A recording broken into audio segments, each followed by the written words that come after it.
दोस्तों 2 कक्ष होते हैं। स्तनीय वर्ग के प्राणियों के हृदय में 4 चैम्बर कक्ष होते हैं दोस्तों, यानी हम लोगों के हृदय में चैम्बर में दोस्तों 4 कक्ष होते हैं।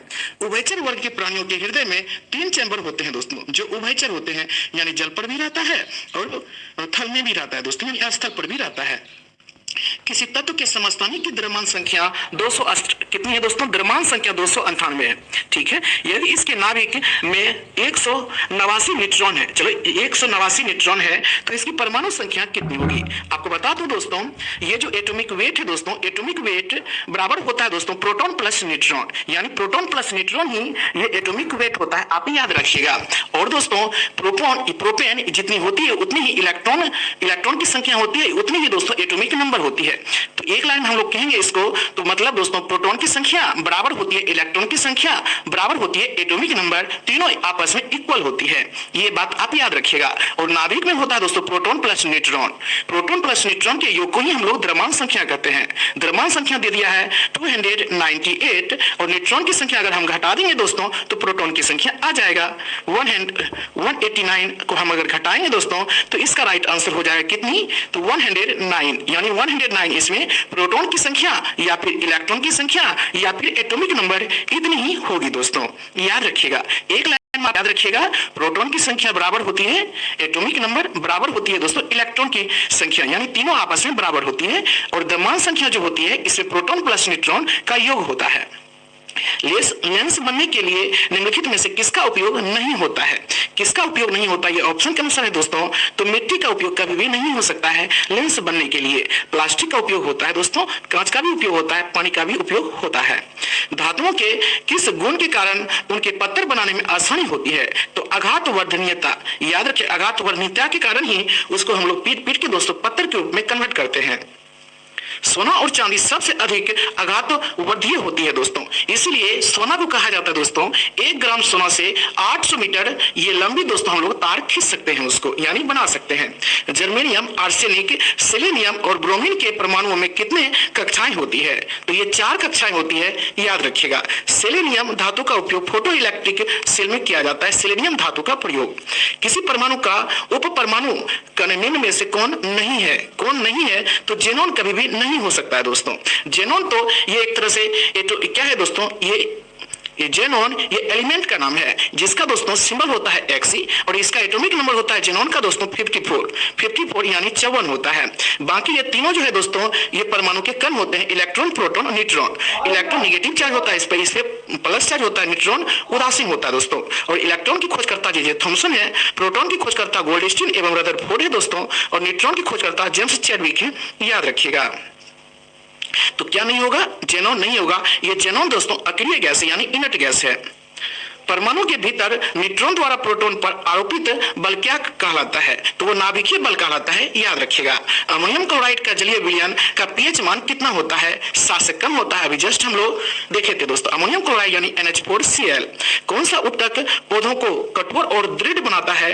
तो याद रखिएगा स्क्लेरेनकाइमा उत्तक दोस्तों पौधों को कठोर और दृढ़ बनाता है, यानी कठोर बनाता है, मजबूत। किसी वस्तु का सर्वाधिक भार कहां पर होता है? ध्रुवों पर दोस्तों सर्वाधिक भार होता है, यानी ध्रुव कितनी है दोस्तों? 2 ध्रुव है, उत्तरी ध्रुव और दक्षिणी ध्रुव। इस पर दोस्तों सर्वाधिक भार होगा, आप याद रखिएगा हमेशा। केंद्र पर शून्य भार होता है दोस्तों। और विषुवतीय रेखा या फिर उसी को कहते हैं हम लोग भूमध्य रेखा या फिर उसी को हम लोग कह सकते हैं सबसे बड़ी अक्षांश रेखा दोस्तों, उस पर क्या होता है?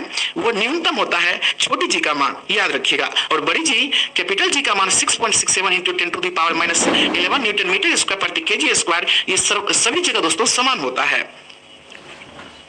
अब देखिए जी का मान महत्तम होता है ध्रुव पर, अभी जस्ट हम लोग चर्चा किए। छोटी जी का न्यूनतम मान दोस्तों विषुवत रेखा पर समान होता है, सॉरी विषुवत रेखा पर न्यूनतम होता है, जस्ट इसी को हम लोग भूमध्य रेखा भी कहते हैं दोस्तों। छोटी जी यहाँ होगा। नेक्स्ट, मनुष्य में पाए जाने वाले प्लेसेंटा उत्तक द्वारा कौन सा काम किया जाता है? तो याद रखिएगा अपशिष्टों को बाहर निकालना और भ्रूण को पोषण प्रदान करना ये प्लेसेंटा उत्तक के कारण ही संभव होता है दोस्तों। भ्रूण का पोषण जरायु एमनियन एवं अपरा प्लेसेंटा द्वारा होता है, याद रखिएगा। भ्रूण का जो पोषण होता है दोस्तों यूट्रस में वो क्या होता है? जरायु एमनियन एवं अपरा, जिसको हम लोग प्लेसेंटा कहते हैं आम भाषा में, उसके द्वारा होता है। रक्त में शर्करा के स्तर में वृद्धि का पता किस की कोशिकाओं द्वारा चलता है? तो याद रखिए अंगाशय की कोशिकाओं के द्वारा चलता है। अग्नाशयी कोशिका के द्वारा। नेक्स्ट, कॉन्स्टेंटेंट किस धातुओं को मिश्रित करके बनाया जाता है? कॉपर और निकेल के दोस्तों, कॉपर और निकेल को मिश्रित करके कॉन्स्टेंटेंट बनाया जाता है। जब एक गिलास पर रखे कार्ड को उंगली से धक्का दिया जाता है तो उस पर रखा सिक्का गिलास में गिर जाता है।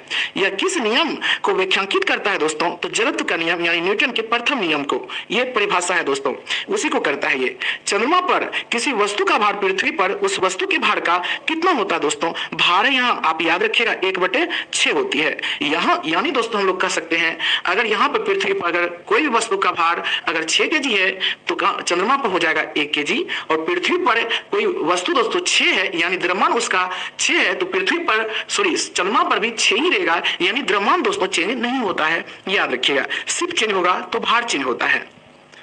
कली चुना एक कैसा यौगिक है? कली चुना एक कैसा यौगिक है? परस्वैदी यौगिक है दोस्तों, परस्वैदी यौगिक। परस्वैदी यौगिक वह पदार्थ जो हवा से आर्द्रता और CO2 गैसों को आसानी से सोख लेता है, उसे परस्वैदी यौगिक कहते हैं। आधुनिक आवर्त सारणी के 18वें समूह में कितने तत्व मौजूद होते हैं? मुख्य रूप से दोस्तों 6 तत्व, और यही 6 तत्व होते हैं दोस्तों इनर्ट गैस यानी अक्रिय गैस होती है, याद रखिएगा, जिसका बाहरी कक्ष पूर्ण होता है। आवर्त सारणी के प्रथम आवर्त में तत्वों की संख्या कितनी है? 2 है। याद रखिए प्रथम आवर्त में तत्वों की संख्या कितनी है दोस्तों? 2 है, याद रखिएगा। मधुमक्खी के डंक का इलाज करने के लिए किसके घोल का उपयोग किया जाता है? बेकिंग सोडा, जिसे हम लोग दोस्तों कहते हैं खाने का सोडा, यानी NaHCO3 × 10H2O, सोडियम बाइकार्बोनेट कहते हैं इसको दोस्तों खाने का सोडा, याद रखिएगा। अब हम लोग पढ़ेंगे दोस्तों RRB ग्रुप डी परीक्षा 17 सितंबर 2018 को 3rd शिफ्ट में जो क्वेश्चन